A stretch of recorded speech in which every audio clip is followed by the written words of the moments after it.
Hey everyone, Reed here at Big Strong Book, here today to do a review on William H. Gass's story collection, In the Heart of the Country. This was the second book, the second complete work that I've read by Gass, following last year when I read Omen Setter's Luck. So this, again, second foray into his work. I hope to eventually work my way up to reading The Tunnel, which as I understand, Dalkey Archive, they are reissuing it in next spring, hopefully. So I will definitely be getting around to that. That's kind of one of those big postmodern epics that everybody talks about, but at least as of now, you can't really find for anything less than $80 or $90.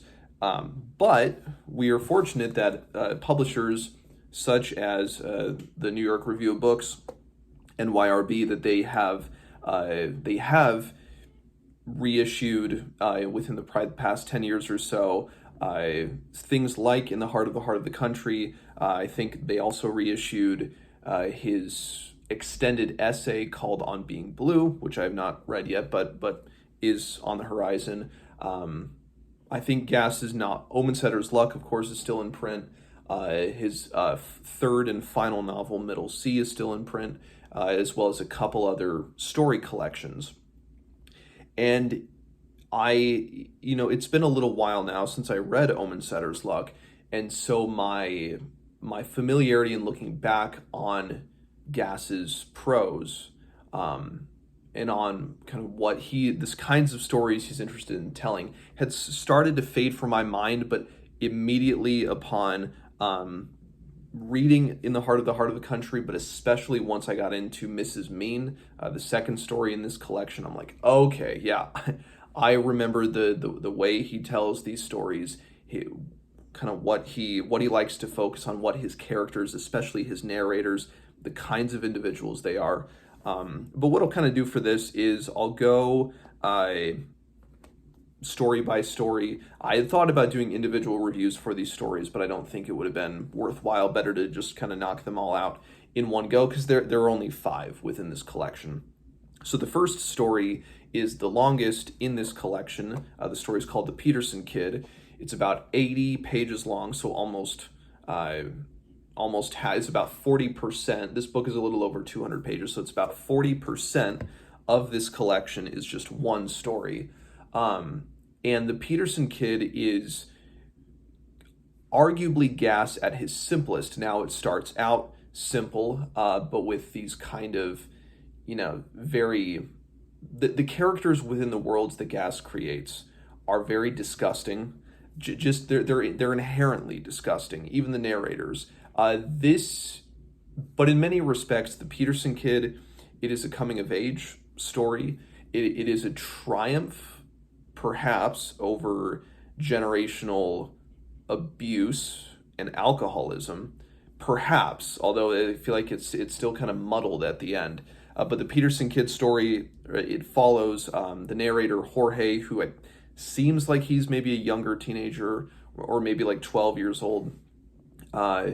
And a farmhand, Big Hans, finding the Peterson Kid kind of on their property, but he's almost he's frozen solid pretty much. So they just try to like warm him up, literally thaw this poor kid out, but then try to figure out, okay, what was he doing outside in this blizzard? Eventually, this story, we get introduced to the protagonists, the narrators, alcoholic father, who is obsessed that, or really concerned over people finding his hiding places for his bottles. And that is one of the big driving forces in the location of these bottles. And as the narrator, Big Hans, and his father go off to this Peterson house to try to figure out what happened, because there's some ambiguity as to whether or not the Peterson family may have been held at gunpoint, if they themselves are all dead. So they're going over to this house to figure out, but the bottle gets lost along the way. We get these characters going through these like trances within this blizzard, digging tunnels is a big theme here, and it's a kind of a touch point in a lot of the other things as well. But these obsessions, various obsessions, which it's a commonality. There are obsessions among all these stories. The obsession within here is an obsession over the drink, whether that means that his father is trying to ascertain a level of control, even though it's a sad kind of control, but it is a temporary power that the narrator's father is able to exert over the boy. And as we kind of get the narrator kind of coming out in this very weird and flowery scene towards the end with the narrator in the Petersons' house, and as the prose style in particular, it's very, very short, very didactic in its kind of single line dialogue kind of going all throughout. But then when we get into this house where the ambiguity remains, and the notion of a house, again, is one of the things that Gass is playing with here. What is a home? What it represents? I know from reading a little bit about Gass, he was born, I don't know if he was raised in North Dakota, but born in North Dakota, and had, as from what I can understand, a terrible child growing up. And I believe Gass is on record as saying that one of the reasons why he wrote or became a writer was to get even to the traumas he faced in his childhood. He wrote in an angry aim to get even to the ghosts and the demons of his family's past, which is on full display. And I might even read, because I remember being struck by the strange beauty of the end. As the narrator, what he resolves going forward, whether it's a resolution, whether or not some of the characters are already dead, whether he wants to kill them, whether he is speaking in a more metaphorical sense that he wants to eventually move on from everything. So I'll kind of read the ending here. So again, sorry, spoilers, but I feel like you can't really get spoiled with a Gass story. So this is the end of the Peterson Kid, the final paragraph. It was pleasant not to have to stamp the snow off my boots, and the fire was speaking pleasantly, and the kettle was sounding softly. There was no need for me to grieve. I had been the brave one, and now I was free. The snow would keep me. I would bury Pa and the Petersons and Hans and even Ma if I wanted to bother. I hadn't wanted to come, but now I didn't mind. The kid and me, we'd done brave things well worth remembering. The way that fellow had come so mysteriously through the snow and done us such a glorious turn. Well, it made me think how I was told to feel in church. The winter time had finally got them all, and I really did hope that the kid was as warm as I was now, warm inside and out, burning up inside and out with joy. So that covers the Peterson Kid. And then we move on to Mrs. Mean, which we have this disgusting navel. I mean, all the characters within Mrs. Mean in particular are just absolutely disgusting. We have this disgusting narrator who he has postured himself to be so high and mighty in relation to his neighbors.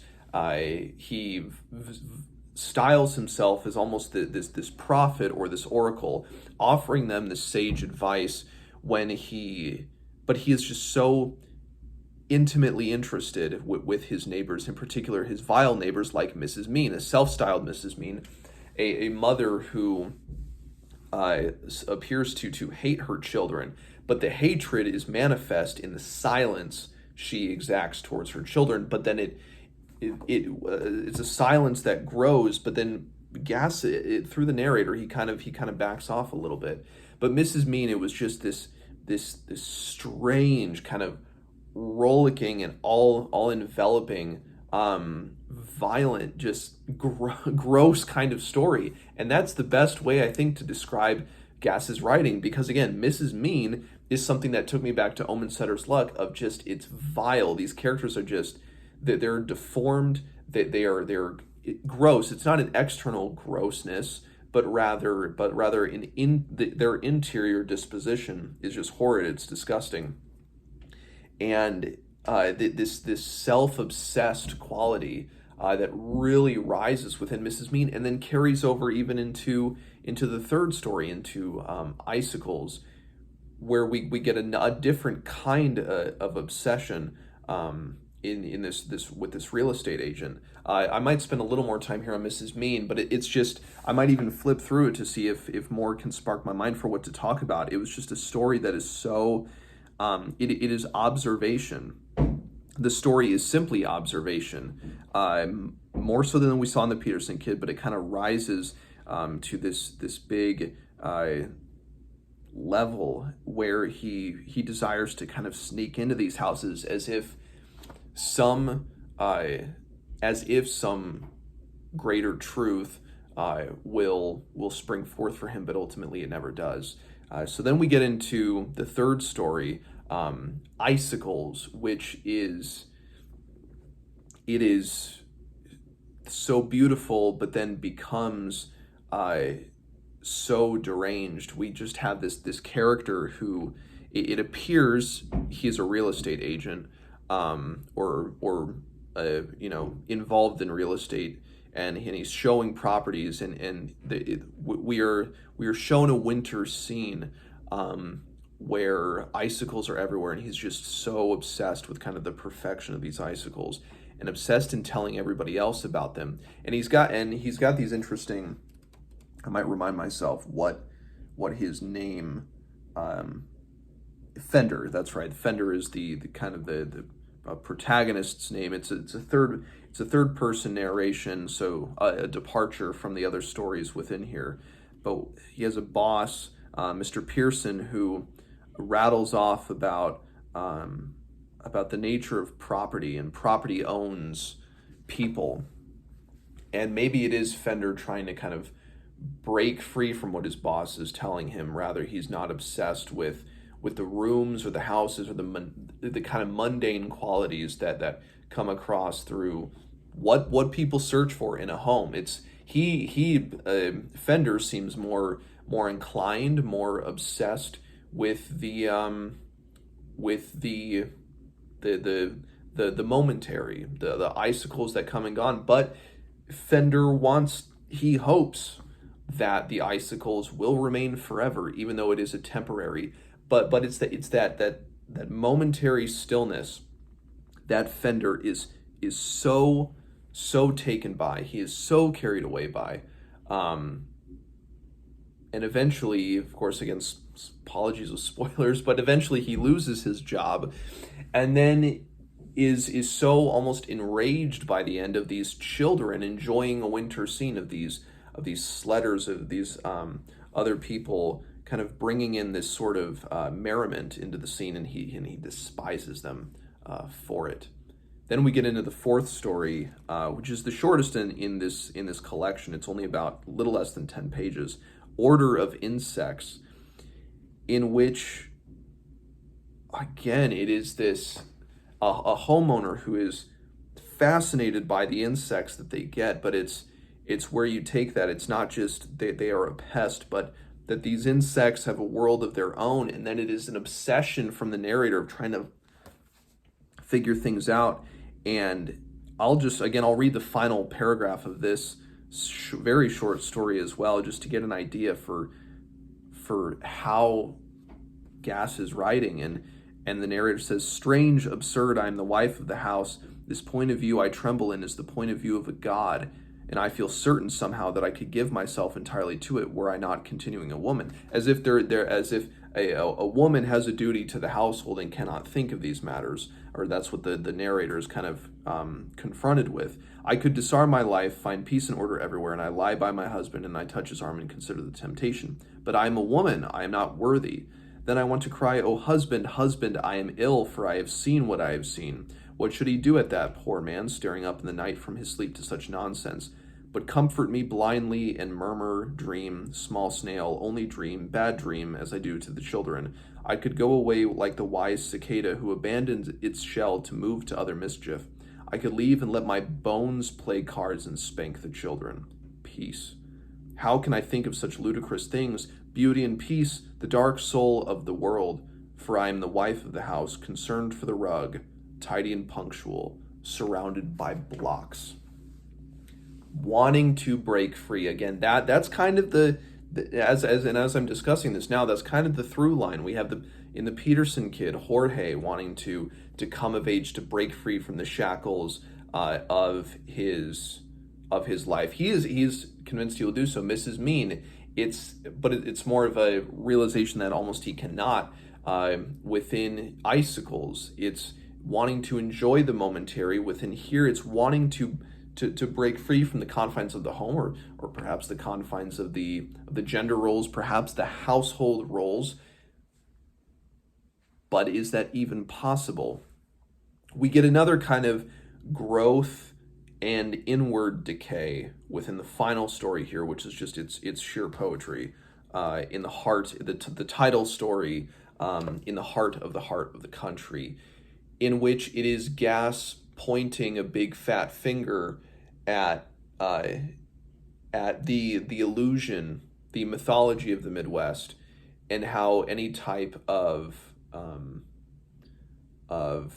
kind of flowery, lustful longing of a country, of getting outside of the city, of the good old heart of the United States, is that it is not there, that it is monotony, it is a mundane quality. And he says something, and this collection came out almost 60 years ago, still things that ring true. He even says that politics, sports, and religion holds fast here. It is the realm of the uneducated. It is the realm of individuals that, without pause, will vote against their own interests, and not realize what's going on. They're individuals that are self-contained within this bubble. I'm reminded, and maybe this is too lofty of a comparison, but it is almost like a perverted inverse of a grand Walt Whitman poem, if that's Song of Myself, or one of other of Whitman's works, that it is damning and condemning rather than open and liberating. Whitman's Song of Myself is a celebration of individuality. It is a celebration of kind of the environment around us, and Gass he condemns the environment perhaps because it condemns the individuality. The environment of that the faux environment of the small town suppresses the individual, to the point where the narrator in the heart of the country can only, it is a corrupt heart, it is a vile heart, and all that he can do is observe. And that's that observation. It's the kind of that cyclical observation that will never break. There's the hope of it breaking, but is it a false optimism? Gass kind of operates from a point of pessimism rather than optimism within his work, which is very clear, very, very clear, in the heart of the country. So, and I don't know, I will probably further down the line, I might go more in depth into these stories, spend more time with them, and this is, Gass's stories are stuff that unfold themselves, and they allow for this perspective that really they're fruit ripe for the plucking in terms of coming back to them. I know Omen Setter's Luck is, and I will eventually reread that, and I'm looking forward to getting to The Tunnel, perhaps Middle C, his collection, The Cartesian Sonata, his On Being Blue, A Philosophical Inquiry. So Gass continues to enrich. The difficulty of his work does not abate, but I am glad for having read it, and I look forward to what I dive into next by this great and underrated American master. So, In the Heart of the Country by William H. Gass. If you have read it, let me know what you think, and as always, I will see you guys next time.